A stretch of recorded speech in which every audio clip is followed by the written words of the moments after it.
Sada, mimi ngoja nikuache.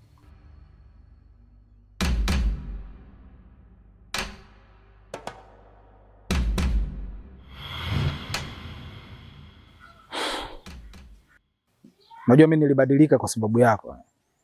Mimi nilikuwa katika maisha chakalamu, unajua. Na sebenza na pagamisa kila mtaa wote wanakodoa kwamba ngendembo zangu ile Tingsing Sagwaiman akisimama ni nani. Nishawatia watu sana bisibisi huko kitani, unajua.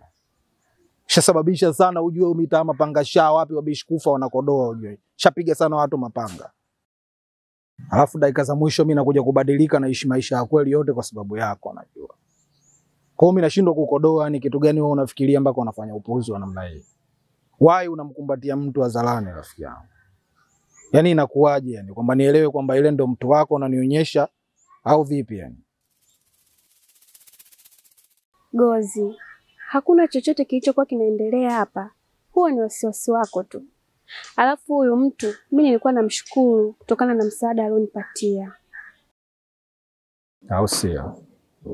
Kwa hata kuniambia kwamba ile kila mtu anaokusaidia yeye lazima akukumbatie. Okay. Unaweza kuniambia msaada gani mkubwa mno ambaye amekupatia yule jamaa mpaka inafikia hatua sasa wewe unaamua umpe hagi, umkumbatie, umgusishe mwili wako? Hapa tulikuwa tunazungumza kuhusu ugonjwa wa mama. Yeye ndo aliotoa pesa ya matibabu. Kwa hiyo hapa nilikuwa namshukuru. Sikiliza nikwambie Sada. Mimi sio mtoto unajua. Sinichukulie mimi kama toinyo ukanidanganya uongo ambao umeloa kabisa, alafu mimi nikakuamini. Inaonekana yule ni bwana wako. Inaonekana kuna mahusiano ambayo yanaendelea kati ya wewe na yeye.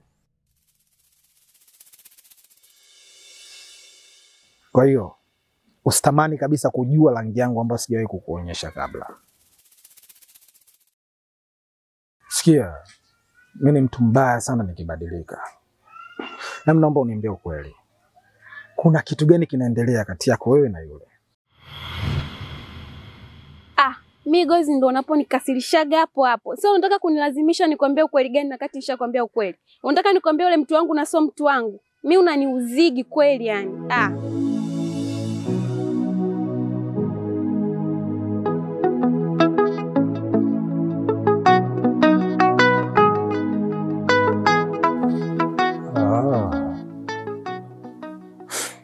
Okay.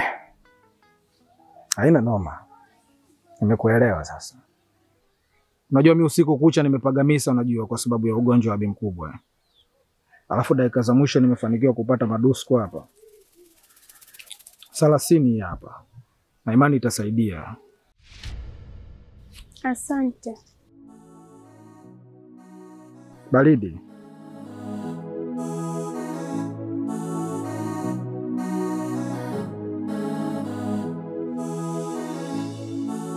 Mimi nimekuelewa mamtu. Ila maisha ya kweli wewe mwenyewe unaelewa kwamba mimi sina kazi nyingine zaidi ambayo mimi naifanya. Asa unafikiri mimi nikikaa afu nikaachana na hayo mambo ambayo wewe hataki. Unadhani mimi naishije? Unajua Shenzo, maisha unayoishi sio mazuri kabisa. Ukizingatia mimi nina mimba. Naomba uishi kama vijana wenzako. Maisha ya kukaba, kuiba, kunyang'anya sio maisha mazuri kabisa.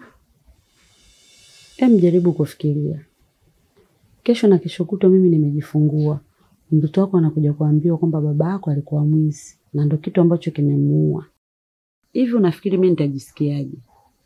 Au mtoto wako atajisikiaje? Naomba ubadilike. Mimi na wazo.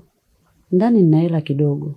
Na kesho nilikuwa nataka niende kwenye mkopo kufuatilia pesa kwa ajili ya biashara zangu. Ila sio mbaya kama nitakupa wewe ufanye biashara.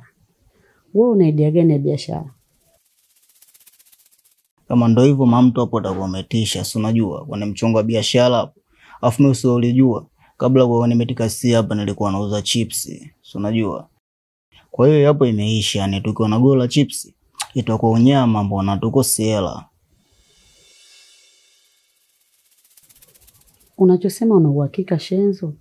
Maana hela nazoenda kuchukua ni za watu. Una uhakika tukiziingiza kwenye swala la chips zitaweza kurudi kweli? Wewe usiwaze mamtu. Yaani kuhusu hilo swala, Mimi napagamisa, nasimamia goli ile pale, afu hizo hela tunarudisha. Ninachokiomba uwe makini, maana hizo hela ni za mkopo. Ninakopa na zinatakiwa zirudi. Hilo limeisha mamtu. Haina longolongo wala nini.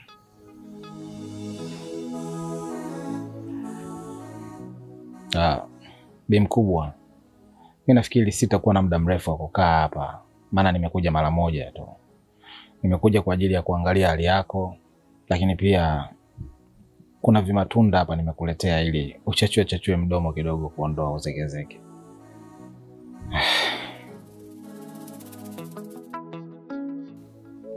Alafu mama, kwa kipindi chote ambacho ulikuwa unaumwa, Gozi ndo alikuwa anahangaikia matibabu yako yote ulipo hospitali.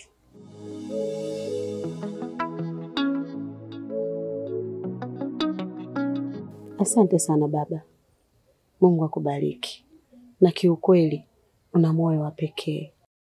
Najua unayafanya yote hayo kutokana na upendo uliokuwa nao kwa Saada. Lakini wanangu, nitamani upendo wao muendelee kudumisha hivyo hivyo. Mimi kama mzazi sipendi kuwaona mkiwa kwenye hali kama hiyo. Make mnakutana kiolela olela. Natamani hata siku moja niwaone wanangu mnafunga pingu za maisha. Sio, mnanielewa? Ni kweli mama. Na hata mimi mwenyewe sio kwamba naridhika na hii hali. Hapana. Sema unajua sasa hivi harakati zimekuwa ngumu sana. Na hayo mambo mtu anatakiwa ujipange, sio ya kukoropoka. Lakini tayari nimeshawajulisha baadhi ya ndugu zangu kama mjomba Kipala pale. Nimeshaongea naye na tuko njiani kulifanyia mpango hili swala. Mimi nafikiri muda sio mrefu nitaanza kuleta barua.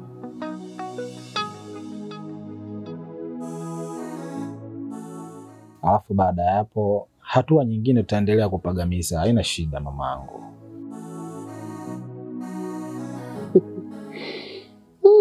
Kila laheri kijana wangu. Na Mungu akuongoze kwa kila kitu unachoenda kukifanya baba. Basi mimi nashukuru kwa kunielewa mamangu. Hata hivyo mimi sio mkaaji. Itabidi niende. Kwa hiyo mimi naomba niwaache mama.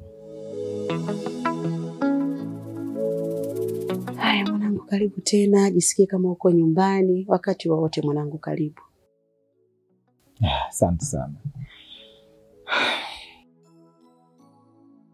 We Saada, msindikize mwenzio. Mama, namsindikiza bana. Karibu baba. Asante mama. Saada nimemkuta. Saada ametoka sasa hivi. Ungewahi kidogo ungemkuta. Ila unaweza kumsubiria baba. Asante mama yangu. Lakini pia nimepata habari zako kwamba wewe unaumwa. Japokuwa Saada pia nilihitaji kuzungumza naye. Sijui unaendeleaje mamangu. Mimi namshukuru Mungu naendelea vizuri. Pia nashukuru kwa kuja kuniona. Ngoja nikuchukulie kiti ili umsubirie Saada.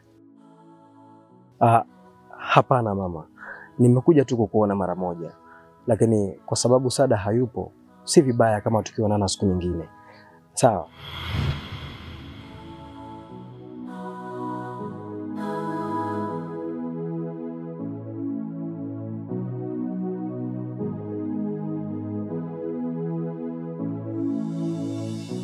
Ngoja mimi sasa niwaache mzungumze.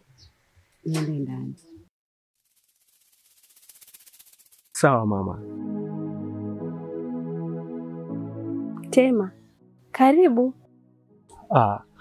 Nimefika hapa, nimeambiwa kuna mtu umemsindikiza. Bila shaka mmepata mgeni. Ni nani huyo?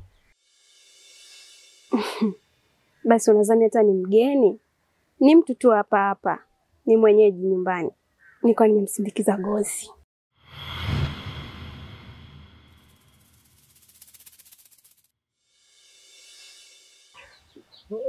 Sawa. Tuachane na hayo kwa sababu sio habari ambazo napenda kuzisikia. Kivipi? Saada. Usijizime data. Unajua kabisa mimi nakupenda. Kwa hiyo nawezaje kufurahi kusikia taarifa za Gozi wakati najua kabisa Gozi ni mtu wako?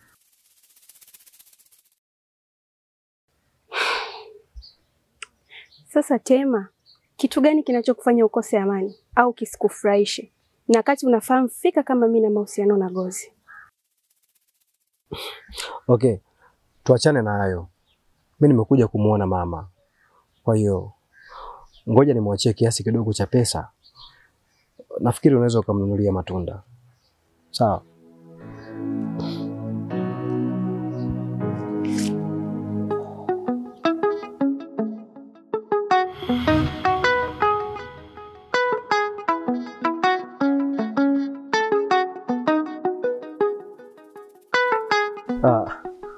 Mimi naenda. Asante Tema.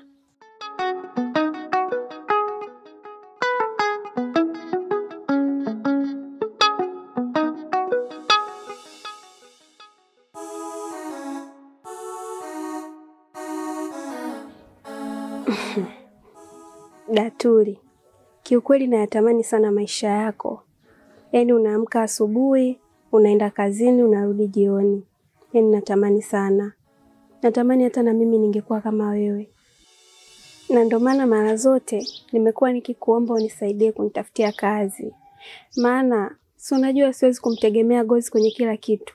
Mwisho wa siku ndio inatokea kama hivi. Labda mama kama juzi kati hapa alivyoumwa. Nilihangaika sana. Kwa hiyo Datuli, basi hata niunganisha hata huko ulipo wewe, mimi tunaweza nikafanya kazi. Mimi nimekuelewa mdogo wangu. Isipokuwa tu pale saluni kwetu kumeshajaa. Kuna mama alinifataga akaniambia nataka watu. Ngoja kwanza nikaongee naye. Alafu nitakujulisha. Kama kuna nafasi, basi utaenda kufanya huko. Utakuwa umenisaidia sana yani. Pia nashukuru kwa kukubali ombi langu. Sada.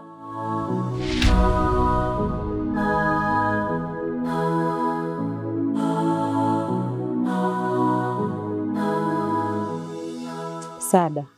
Yule ni nani? Maana sio mara ya kwanza kukuona upo karibu naye. Yule ni rafiki tu ambaye tunapiga story tu. Rafiki? Hivi kama Gozi atajua au ataona, unahisi ataelewa kama ni urafiki tu? Datuli bana, hata sio hivyo unavyofikiria.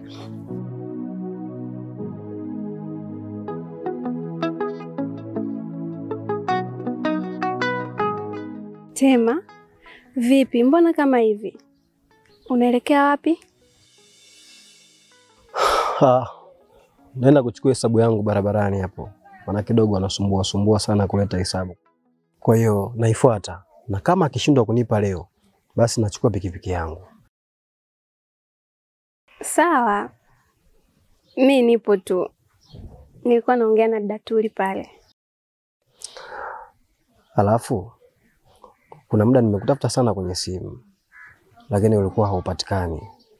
Shida nini? Tema mwenzako, nimepata matatizo. Simu yangu ilianguka, kioo kikapasuka. Hapa kwenyewe mama tukafanya kunisaidia, ndo kanipa chiki simu chake kidogo nitumie. Usijali. Na kuhusu hilo swala la simu, nitalimaliza mimi. Nitakutafutia simu nyingine, alafu kila kitu kitakuwa sawa.